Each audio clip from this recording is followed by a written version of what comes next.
जय हिंद दोस्तों, आप सभी का स्वागत है हमारे इस यूट्यूब चैनल जेक ऑनलाइन क्लासेस 24 पर।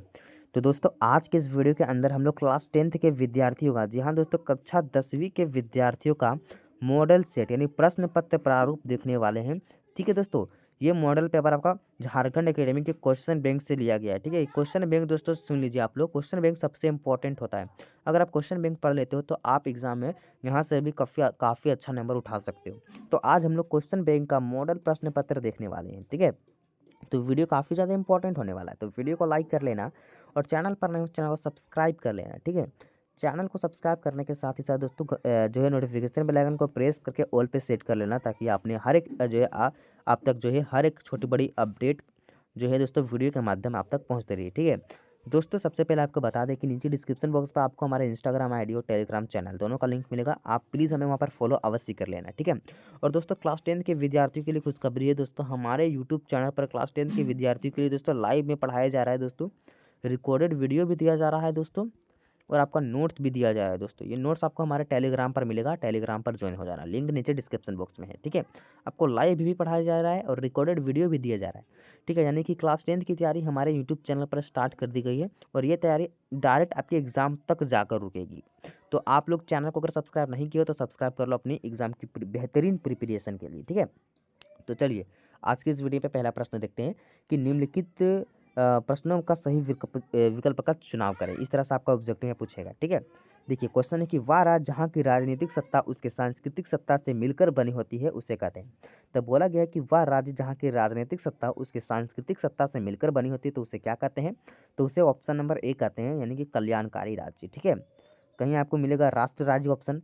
ठीक है, तो आप लोग राष्ट्र राज्य पे भी क्लिक करना, क्योंकि दोस्तों कल्याणकारी और राष्ट्र राज्य दोनों एक ही चीज़ है। ठीक है, आप लोग राष्ट्र राज्य पर भी टिक कर सकते हो, ऐसा बात नहीं है कि कल्याणकारी ही होगा। ठीक है, जैसे कि दोस्तों कल्याणकारी और राष्ट्रीय राज्य दोनों हो जाएगा। ठीक है, चलिए अगला देखते हैं कि रक्त और लौह की नीति का अवलंबन किसने किया। तो रक्त और लौह की नीति का अवलंबन आपका ऑप्शन नंबर सी बिस्मार्क ने किया। देखिए दोस्तों, यही क्वेश्चन आपको एग्जाम में घुमा कर पूछेगा कि खून एवं खड्डा की नीति का जो है किसने अवलंबन दिया। ठीक है, इस तरह से आपको पूछ देगा। ठीक है, चलिए अगला देखते हैं, हिंद स्वराज नामक पुस्तक की रचना किसने की थी। तो हिंद स्वराज नामक पुस्तक की रचना आपका option number A Mahatma Gandhi ने की थी। चलिए अगला देखते हैं, अगला है कि प्रथम गोलमेज सम्मेलन का आयोजन कब हुआ था। तो प्रथम गोलमेज सम्मेलन का आयोजन आपका 1930 ईस्वी में, ऑप्शन नंबर डी इसका आंसर हो जाएगा। ठीक है, चलिए पांचवा नंबर है कि बृहद उत्पादन व्यवस्था किस देश में आरंभ की गई। तो देखिए, जब भी बोलेगा कि बृहद यानी बड़ा स्थान, तो उस वक्त भारत पर जो है अंग्रेजों का जो था, अंग्रेजों का दबदबा था, यानी कि अंग्रेज भारत पर जो है अंग्रेजी लोग थे भारत पर। ठीक है, यानी कि अंग्रेजों की संख्या उस वक्त ज़्यादा थी, और संख्या जहाँ पर ज़्यादा रहेगी वहाँ पर लोग ज़्यादा रहेंगे। ठीक है, जहाँ पर लोग ज़्यादा रहेंगे वहाँ पर ज़मीन ज़्यादा होगी, उसका एरिया ज़्यादा होगा, उसका क्षेत्रफल ज़्यादा होगा। तो दोस्तों ये ट्रिक है मेरा, इस ट्रिक को आप लोग समझिए, इस ट्रिक को। ठीक है, तो जहाँ पर एरिया बड़ा होगा तो एरिया भाई किसका बड़ा होगा, तो अमेरिका का बड़ा होगा। ठीक है, ऑप्शन नंबर सी आपका आंसर हो जाएगा। ठीक है, चलिए अगला देखते हैं कि एशिया को यूरोप और उत्तरी अफ्रीका से जोड़ने वाले मार्ग को क्या कहा जाता है। देखिए, कि अगर ये आपका एशिया है, ठीक है, इसको एक्सप्लेन मैं करता हूँ। अगर ये एशिया है और ये आपका यूरोप है, ठीक है, तो और ये आपका उत्तरी अफ्रीका है, देखिए जब एशिया और यूरोप साथ में जुड़ा हुआ है और अमेरिका भी जुड़ा हुआ है किससे, तो अमेरिका यूरोप से नहीं जुड़ा है और ना ही एशिया से जुड़ा है, ये दोनों से जुड़ा है। तो ठीक है, जो है आपका यूरोप और एशिया दोनों जुड़ा है उत्तरी अफ्रीका से। तो जो जोड़ रहा है, देखिए जो यहाँ पर जोड़ रहा है, इस मार्ग को क्या कहते हैं, तो इस मार्ग को कहते हैं सिल्क मार्ग, ऑप्शन नंबर बी। ठीक है, चलिए अगला देखते हैं सातवां नंबर, भारत में पहली जूट मिल कहाँ स्थापित की गई थी। तो भारत में पहली जूट आपका ऑप्शन नंबर ए बंगाल में स्थापित की गई थी। ठीक है, देखिए अगला कि विश्व का सबसे बड़ा उद्योग कौन सा है। तो ये आपका लौह इस्पात उद्योग, ऑप्शन नंबर डी इसका आंसर हो जाएगा। चलिए अगला देखते हैं कि भारत में पहला प्रिंटिंग प्रेस किन लोगों द्वारा लगाया गया। तो ये पुर्तगालियों द्वारा लगाया गया, ऑप्शन नंबर ए इसका आंसर हो जाएगा। ठीक है, देखिए मैं एकदम फास्ट रिवीजन आपको करवा रहा हूँ। ठीक है, देखिए अगला क्वेश्चन है कि जापान की सबसे पुरानी मुद्रित पुस्तक का नाम बताएं। तो ये आपका डायमंड सूत्र था, जापान की सबसे पुरानी मुद्रित पुस्तक का नाम। देखिए अगला है कि बेल्जियम में मुख्य रूप से कौन सी भाषा बोली जाती थी।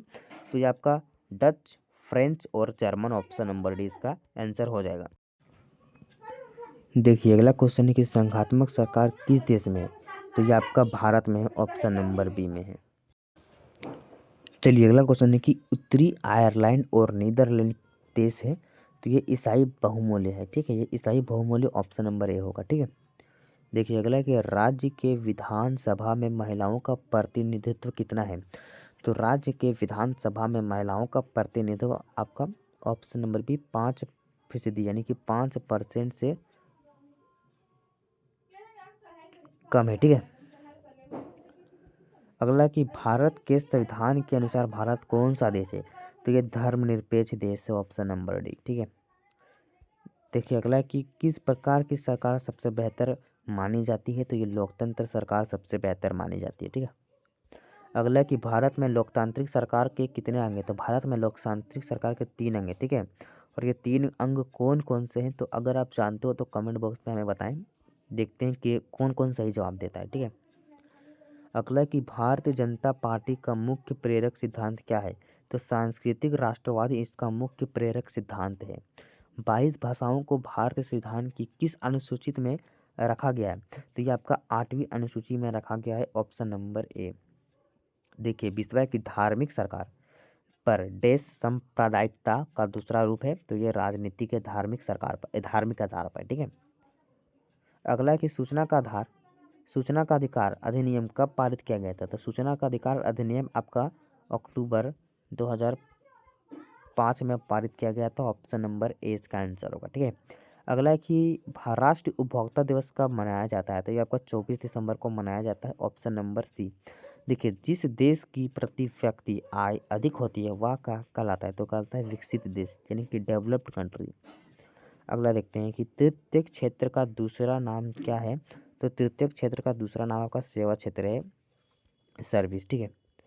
अगला है कि सामान्यतः किस देश का विकास किस आधार पर निर्धारित किया जाता है। तो ये आपका उपरोक्त सभी प्रति व्यक्ति आय पर, उसके औसत साक्षरता दर पर, लोगों की स्वास्थ्य स्तर पर, ऑप्शन नंबर डी उपरोक्त सभी। तो ऑप्शन नंबर डी उपरोक्त सभी।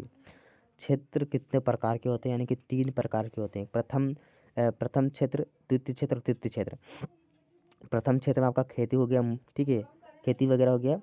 द्वितीय क्षेत्र में आपका मुर्गी पालन वगैरह हो गया। तृतीय क्षेत्र में आपका सेवा वगैरह हो गया। ठीक है। अगला कि ऋण के अनियमित स्रोत कौन है। तो ऋण के अनियमित स्रोत है आपका व्यापारी तथा साहूकार, ऑप्शन नंबर ए। चलिए आगे देखते हैं कि भारत में मुद्रा जारी कौन करता है। तो भारत में मुद्रा आपका भारतीय रिजर्व बैंक, ठीक है, जारी करता है। अगला कि निम्न में से किसको वैश्वीकरण में सबसे कम लाभ हुआ है।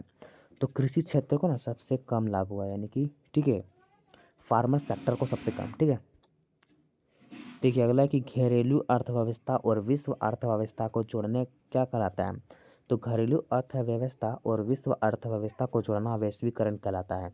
देखिए यही आपको 2 नंबर के एग्जाम में पूछ देगा कि वैश्वीकरण क्या कहलाता है। तो यही डेफिनेशन आप लिख सकते हैं कि घरेलू अर्थव्यवस्था और विश्व अर्थव्यवस्था को जोड़ना वैश्वीकरण कहलाता है। इस तरह से आप लिख सकते हो एग्जाम में 2 नंबर का। अगला कि काली मृदा को किस नाम से जाना जाता है। तो उसे रेगड़ नाम से जाना जाता है। ठीक है। और भारत के कुल क्षेत्रफल के कितने प्रतिशत क्षेत्रफल पर पठारी भाग है। तो ये आपका 27%, यानी कि बोल सकते हैं 27%, ऑप्शन नंबर बी। चलिए अगला कि मध्य अमेरिका में झूम कृषि को किस नाम से जाना जाता है। तो मध्य अमेरिका में से मिल्पा के नाम से जाना जाता है। ठीक है। चलिए अगला कि सुनहरा रेशा किस फसल को कहा जाता है। तो सुनहरा रेशा रबड़ को, जूट को, कपास को या कहवा को। तो जूट को सुनहरा रेशा कहा जाता है। अगला कि किसने कहा है कि बाघ आधुनिक भारत का मंदिर है। तो जो है बांध आधुनिक भारत का मंदिर है। तो ये पंडित जवाहरलाल नेहरू ने कहा था, पंडित जवाहरलाल नेहरू ने। अगला कि भारत का सबसे बड़ा बॉक्साइट उत्पादक राज्य है। तो ये ओडिशा है, भारत का सबसे बड़ा बॉक्साइट उत्पादक राज्य। ठीक है। अगला है 37वां कि भारत में जूट उत्पादन में किस राज्य का महत्वपूर्ण स्थान है। तो ये पश्चिम बंगाल का सबसे महत्वपूर्ण स्थान है भारत में जूट उत्पादन का। अगला है कि सरिस्का वन्य जीव अभयारण्य किस राज्य में स्थित है। ये आपका राजस्थान में स्थित है, सरिस्का राज्य।